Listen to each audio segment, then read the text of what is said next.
Hi, my name is Rod Khleif, and I'm the host of the Lifetime Cash Flow Through Real Estate Investing podcast. And every week I interview multifamily rock stars, and we talk about how they've built incredible wealth for themselves and their families through multifamily properties. So hit the like and subscribe buttons to get notified every Monday when a new episode comes out. Let's get to it. Welcome back to Multifamily Rockstars. So this is where we interview people that are crushing it in this business. And we show you guys the inside scoop into, how multifamily investors are creating massive success in their businesses and in their lives. And as always, got our co-host, who's the director of our massive action team for my Warrior Mentorship program, Mark Nagy, on the call. What's up, Mark? Hey, Rod, doing well. I'm super excited for this one because we were just talking about this is a really cool story of just seeing a student of yours come full circle from 1 year ago today, getting started, roughly 1 year ago until today. So it's kind of a unique story over the past year, and just hearing what he's got to say here and what he's done. Yeah, we've got Rasool Mutawakkil, and I think I may have come close to pronouncing that right on the show. And he's a cool guy. He's actually a financial analysis expert. He's he used to actually be a veteran intelligence operative with the U.S. Army, so we have to thank him for his service. But anyway, he's been a warrior for not quite a year. In August, it'll be a year. He's at 166 doors, 10 million in assets under management, and just going to have some fun today. Welcome to the show, brother. Hey, thanks for having me, Rod and Mark. I really appreciate it. Yeah. So I suppose let's start where we always start, and just have you tell a little bit about your story, because I mean, it's really cool to see this progression and see you kicking butt, man. And I know a little bit of the secret to your success. I'm not gonna spill the beans on that, but tell us your story, buddy. Well, as far as commercial, like you said, it's not even been a year ago. So if you actually go back to a year before today, I actually didn't know anything about commercial multifamily at all. I actually had a buddy of mine who was also a warrior, Marvin Mitchell. He asked me if I knew about Rod Khleif, and I wasn't actually in your free group on Facebook, but I never really did any of the meetups or the what do you call those, the boot camp. I never did any of that stuff. And he had me sign on, and I was like, all right, cool. Let's see what this is about. So once I went through the course material, and that was it. It opened up my mind, because I had real estate. I had a duplex I ran as an Airbnb. That was my first foray into real estate investment. I started that pretty recently as well. So I'm very new into real estate. I started that in 2018 with my wife. We decided, hey, we're in a comfortable position. We can start taking some risks. Let's start to get to that next level in life. So we did the Airbnb, which was, in hindsight, a nightmare. Made a lot of money, but crazy amount of headaches, awesome learning experiences. And we both said to each other, there's got to be a better way. There's people who are doing thousands of deals, and I'm dying with two. So long story short, once I figured out how people scale up, they work as a team in multifamily, which I really, really appreciate that. I actually need that. There's no way I can imagine doing everything that I'm doing with these units that I have with just me and my wife. We've got a young one right now, 2 years old, and then another one's coming in December. So it's going to be even harder to try to manage this stuff. So having an Congratulations. Awesome team, thanks so much. Yeah, having that awesome team, and most of my team consists of warriors, believe it or not. Yeah.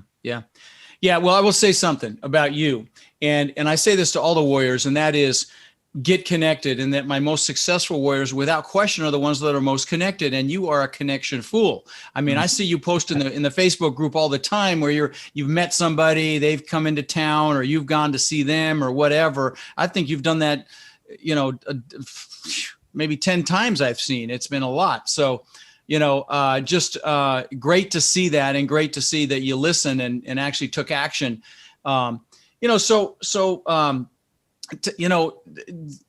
Talk a little bit about what you did just prior to, getting into real estate. Cause I think like you were like a Korean linguist or some crazy stuff after 9/11. Yeah. So it's weird. I graduated high school in 2001 in June, and I did pretty well in school. I had a 4.3 GPA. And I didn't want to go to school. I didn't want to go to college. I was like, I had scholarships to FSU, and I was like, something told me I didn't want to go. I didn't know what to do. And so a recruiter had come to my house and trying to, try to get me to join, say, hey, this is a good alternative. And I was like, I'm not sure. And 9/11 happened, and that kind of sealed the deal for me. I was like, you know what? I had just watched Full Metal Jacket. I was like, it's my time. I got to go and man up, because I was a scared, shy kid. I'm not very, I wasn't very gregarious like I am now. I was extremely like introverted and everything like that. So I initially joined the military, do my service for one, use my intelligence to help out the cause, fight for the country, and then two, I wanted to get toughened up and do all that stuff that Army people do, like be all you can be. And so that was an awful time joining the military after 9/11 in wartime. I didn't know what to expect about it, but I made it through fairly unscathed, a little bit of disability here and there. And I decided, all right, you know what? I need to go to get my education. I put that off. I need to go get something done. And a girl I was dating at the time said, hey, you love video games. By the way, my Super Nintendo's up there still. You should go and make that your job. So I went and got a degree in video game programming, right? And so that I went to Full Sail in Orlando. If any of you guys are familiar with that. Oh yeah, I took my daughter there. That's a cool university. Okay, yeah, it's awesome. It was really cool. I hated it. Making video games is nowhere near as fun as playing it. But I had the skill. I did really well in that as well. So it definitely helped set me up for the future later on. But that was right around the time of the Great Recession. I've heard your story tons of times, Rod, where you talk about everything that you lost. I couldn't even get a job as a programmer back then. So, necessity is the mother of all invention. I actually went to a cattle call for a sales job selling life insurance. And I was like, I got to pay my rent. So I got to do something. So I ended up getting my life insurance license. And that's how I got into sales. And I think of everything that I've done in my life, learning sales is probably the most crucial skill that I've ever really amassed in my life. Guys, I hope you heard what he just said. That's absolutely the truth. Your ability to influence is probably one of the most important precursors to success. And so sales, influence. And so, you did some door-to-door. I think I even saw you did some insurance door-to-door knocking. My son, he just went and worked. He works for my brother selling roofing. He knocking on doors up there. And I'm like, fantastic. Because that's how I learned as well, knocking on doors of foreclosures to buy houses. So there's, that's fantastic skill set. Thank you for bringing that up. Absolutely. It builds character for sure. That was one thing I wanted to ask you about, because obviously knocking doors is not something that a lot of people do, even in the sales industry. And I know we talk about this a lot in multifamily, is be willing to do things that other people aren't willing to do. So tell us about some things that you've been willing to do in multifamily that you feel that, a lot of people aren't willing to do, that's gotten you to where you are. Well, Rod touched on it a bit. Getting myself out there and networking. Anytime I can get someone to sit still, I ask them, what do you do, with your investments, or, what's your plan? Do you invest in real estate or anything like that? I just asked. And I talk to everybody. I think my wife at this point is a little bit, peeved. She's like, oh my God, there he goes again. We were in vacation in the Keys, and I was just in the pool, and these guys came up to me. I was like, oh yeah.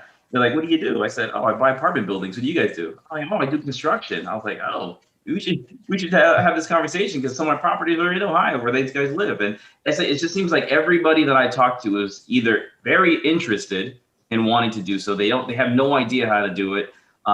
They never even think. They just, they always say the same 3 T's, tenants, termites, toilets, and stuff like that. And they're like, it's not for me, and everything like that. And so I talk to them about being passive investors and how they can get, that mailbox money, and their ears perk up, and they're like, oh yeah, I don't have to do any of that headache stuff. I'm like, nah, you can get double-digit returns. What's your bank account getting you right now? Right. 0.01%. Right. I was like, well, my target minimum is 10% cash on cash.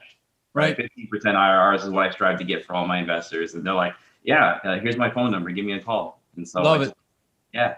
Love it. And let me ask you this, because you're analytical, but you're so gregarious. Would you say you're more of an introvert or an extrovert? I'm a little bit of both. If I had to pick one, I'm a homebody, man. Yeah, an introvert. Okay. Yeah. That's it's so you're really unique in that regard. And typically, or you're just really stretching yourself, which is really even more admirable, because, I know as an introvert, you get energy from being alone. As an extrovert, we get energy from being around other people. So, okay. So let me ask you this. now you've created teams. Oh, by the way, I see your sword back there. You got your friggin' warrior sword back there. So guys, I don't know if you know this. And when one of our students gets their first deal, they get this awesome freaking sword in the mail from us. And it's really cool, actually a cool sword. But anyway, when in these teams that you have created, what role are you playing? Are you playing the connection person, building the connections, or are you doing the analysis? Are you doing both? Just give me an idea. My primary role is capital raising. Okay. So after going through the course material, my very simple, dumbed down version is like, there's three things, three essential components to doing a deal. You got to have the experience, you got to have the boots on the ground, and you got to have the money. Right. By virtue of me being brand new, I don't have experience. I live in Miami, so I don't buy anything down here. It's like crazy expensive. My backyard is like extremely difficult to get involved in. And so I started networking virtually. Everything I've done is virtual. I haven't even left Miami to do these deals, but I've got a deal in St. Louis, one in Cleveland Heights in Ohio, looking at Cumberland, Maryland. I'm looking at a San Antonio right now. It's all over the US. Everything's virtual. And I have trusted investors in each one of those cities. And when they hit me up, they're like, hey, I've got this deal under contract, take a look. So I do the underwriting. I make sure that the metrics are there. I'm extremely conservative because this market is terrifying me personally, is how I look at it. So I don't want my foray into using investor money to go sideways whatsoever. So I have a whole bunch of buffers for conservative underwriting in that regard. Nice. But yeah, and so why don't you speak to those for a moment? So talk about the stress testing and the buffers that you're utilizing right now, because that's a fascinating topic. And so, guys, what I'm talking about is when you're looking at a deal, you do what's called stress testing it, where you look to see, at what point you can break even, for example, is a stress test. So go ahead and speak to yours. So a couple of those things. One, the first thing I start with is the rent roll. All right, I see how much money it's currently bringing in and what it can do. That's going to be a very heavy indicator on my purchase price, right? Because I want it to cash flow day one. I don't want to buy it where it's bleeding money out, or I have to get like a bridge loan. I will do it if the deal's right, but typically all my things are cash flowing at least 8% day one. Because beauty of the Midwest, I guess. And then the next thing I do is I look in that market. I see what are the potential rents. What are market rents currently going for? Just on average, not necessarily newly renovated units, but what can I reasonably expect to get from these units once we do our repositioning and everything like that. And at that point, I sometimes only consider 90, maybe 95% of that amount. I don't want to take it right to market, even though I have a good chance of getting that, especially with renovated units. Right. The next thing I look at are the rent escalations.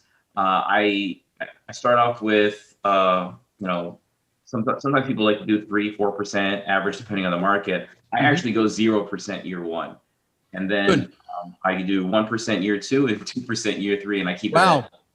Yeah, so I'm it's very conservative. Like we've got a deal in San Antonio right now that we're actually we're conservative as well, but it's much more aggressive on the amount just based on historically what it's done there. Like we're at 3%, but actually we're using that number as our complete rent growth, including from our. Never mind. You know what? I'm speaking out of turn because what we're doing on ours is we're actually rolling our new rent amounts into that percentage, even based on repositioned units.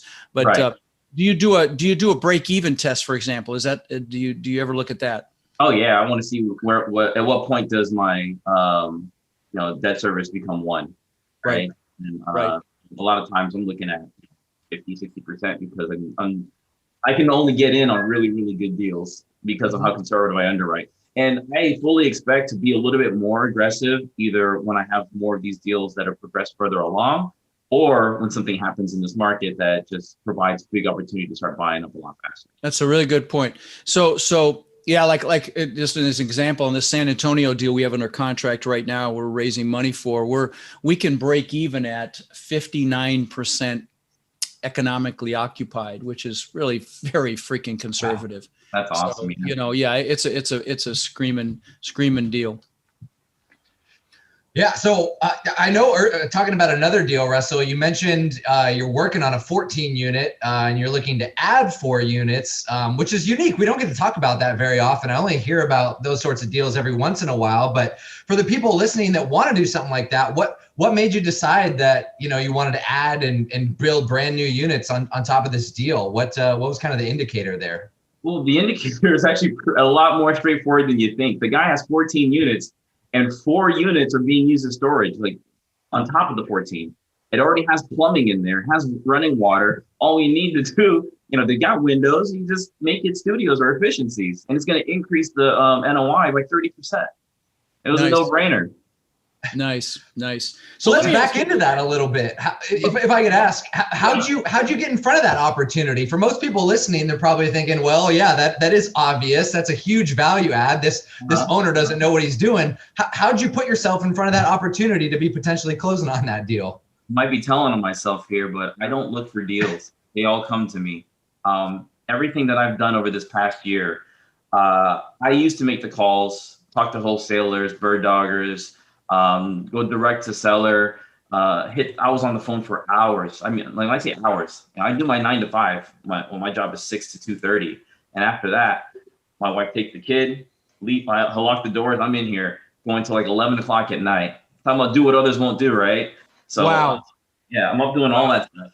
And I'm really impressed because I thought you were doing this full time already. And I just based on how prolific you are with your connections. So basically, if I'm going to translate what Mark just asked you, your answer, your translation is you've built so many connections that you have deals coming at you.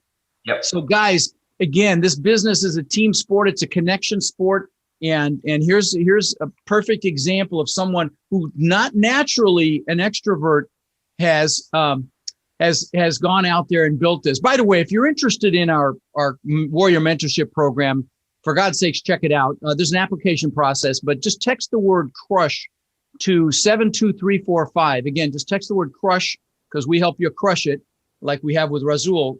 Text the word crush to 72345 and we'll set up a call to see if you're a fit for us. And of course, if we're a fit for you.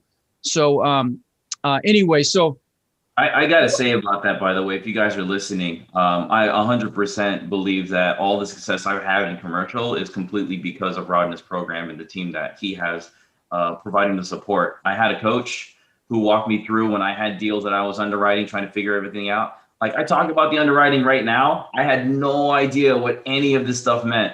0%. I knew nothing.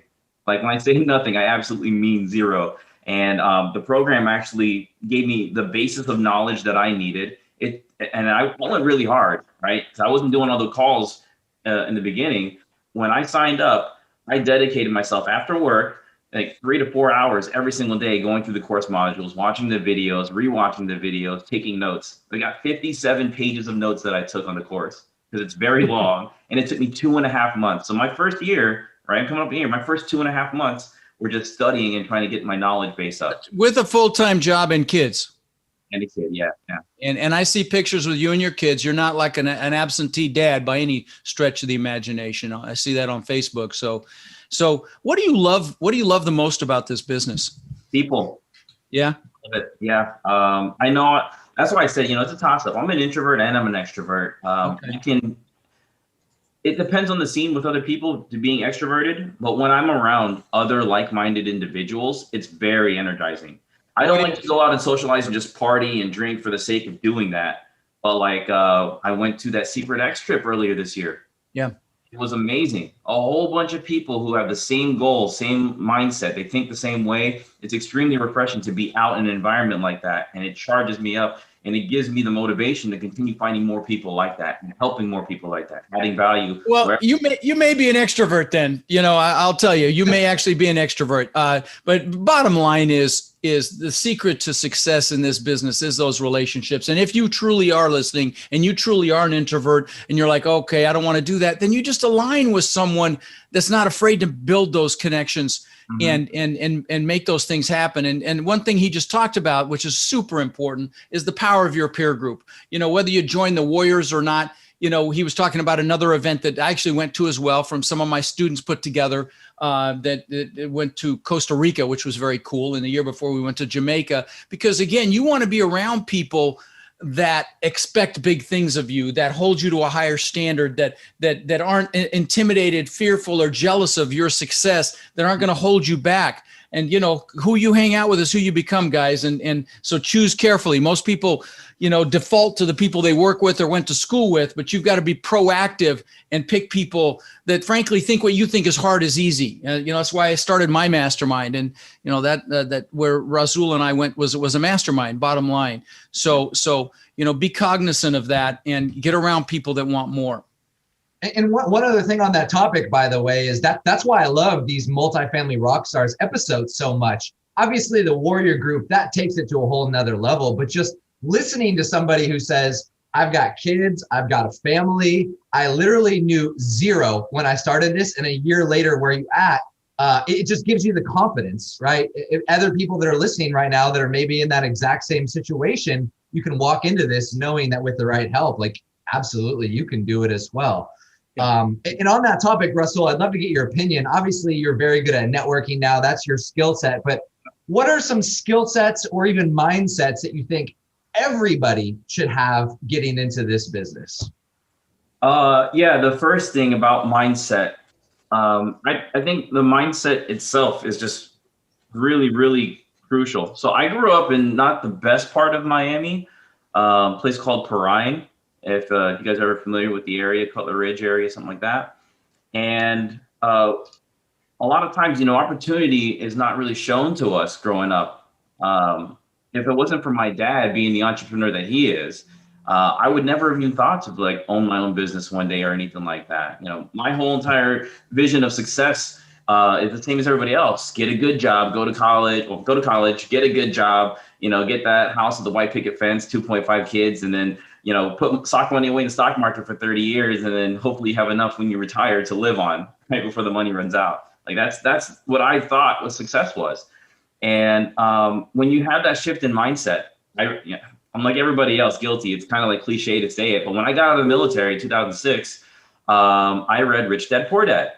And that was the first feeding into my mind of oh, something's a little bit different. I never thought about doing something like that. That was 2006. I didn't buy my first property until 2018, right? So it's really important about taking action. Don't just get the knowledge, right? I slept for 12 years. Wow. But imagine where you'd be if you'd freaking started back then. 2006, probably. Well, 6 would have been bad, but let's say you started in 9. Oh my God, you'd be you'd be in the thousands of units. So you will be. Now, let me ask you, in fact, on that topic, what's the driver, brother? You just talked about your dad. You just gave your dad credit, which is cool as hell. I just saw a something on Facebook or Insta or something where somebody gave their dad a Ferrari. Isn't that freaking cool? Like the dream car. And I mean, what do you have any giant bucket list goals that involve other people? Absolutely. For my dad doesn't want a Ferrari. He wants a Rolls Royce Ghost. Okay. Asked them. I said, Mom, Dad, what do you guys want? I'm going to make it. So whatever it is, you just tell me what you want. I'm going to set the goal to get it. It's going to take a certain amount of time. My wife wants an Infiniti QX80. Okay, sure. Throw it in the bag. Right. And I'm mapping it out how much it's going to cost, how many doors I need based on my cash flow and everything like that. I'm doing the math. And the way I look at it now, the way I think about finances now is how much can my passive income buy me, right? Beyond providing for my life. So I just need to grow my passive income streams. And that's literally it. And people talk about, Dave Ramsey with the debt snowball, paying debt down. You could actually have the investment snowball going way up to a point where it's self-sustaining perpetually forever. And I think it's, besides the cars, my wife's new house, obviously. Nice. Huge house right now, but you got to get a ridiculous house, right? The testament to the ego that Rod said. You know what? It's okay. It's okay. But the fact that you want to do things that's for your wife, the vehicles and the stuff. I just thought, sorry, I kind of pre-framed the question that way, but we all have drivers, and I know your drivers, your kids, and that. Yeah. Actually, even more than the kids. Yeah. the kids, yes, because I want to be able to have them understand how they can live a life of abundance and freedom and opportunity if they want it. All right. But for me, the question that's always burning in the back of my mind is I look forward. I'm 75 years old at the end of my life, and I look back, did I maximize those opportunities that I had? I had the knowledge, I had, a peek into like this crazy other life that people can live if they work hard enough and they're smart enough and, they're financially savvy enough. Am I just going to say, no, I'll just go ahead and be comfortable. I got a great paying job. I can kick my feet up right now, do absolutely nothing and have a very comfortable life. Right? Me and my wife make plenty of money and do all that stuff. But to be able to push myself and hit that other echelon, that next level, and be in a position where I can give back to a whole bunch of other people and free their minds and teach them the things that I know, I feel like I would be doing disservice to myself. I would live with like crazy regret and die with that regret if I didn't even take the opportunity to push.